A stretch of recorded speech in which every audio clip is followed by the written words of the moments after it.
We run a screening program through the schools, the daycares, the kindies. So we make sure that we're doing an ear health screen for hearing and ear health related issues with children.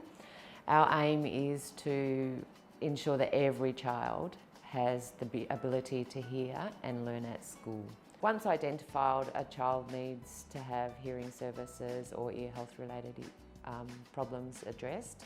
We then put them into our clinical programs. So they come in by way of referral from the screening team at school, and they are seen by an audiologist and an ENT specialist. We fly up 6 times a year to complement the team. With me there's a nurse practitioner, a GP, a specialist anaesthetist and a specialist ear, nose and throat specialist as well. And we work very closely with the communities up in the Pilbara. So we go in and carry out screening, which helps to identify any issues. I'll next go in and do audiological assessments, and from there we can refer children on for any speech assessment if needed, through to our GPs or nurse practitioners, and then on through to our specialist ear, nose and throat and anaesthetists if needed. And for some people they may actually need to go the whole way through into surgery, which we can also provide up there in the Pilbara too. Early intervention for any child is essential, but particularly a child with a hearing loss, whether it be permanent or intermittent, which is the case for the kids with middle ear issues. Language is the foundation for all learning, so without those well-developed language skills, we are making it more difficult for them to succeed at school, and speech and language is also the foundation for literacy, so learning how to read and spell and write.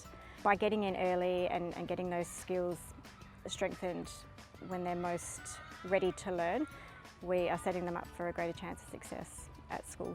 I personally have a deaf son myself, so I've had to live the hearing and deafness life since he was 5 years old, and he's now 28.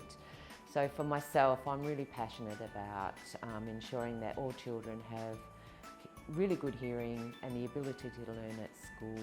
So for me, it's just really integral, because they're not going to learn if they can't hear. It's really satisfying for us as a team to see children you've identified there's a problem in the 0 to 4 age group, and then seeing them go off to high school, they're well adjusted, they've been attending school, and they've actually got their learning outcomes out of it. So yes, I think without it, it'd be a really sad situation still.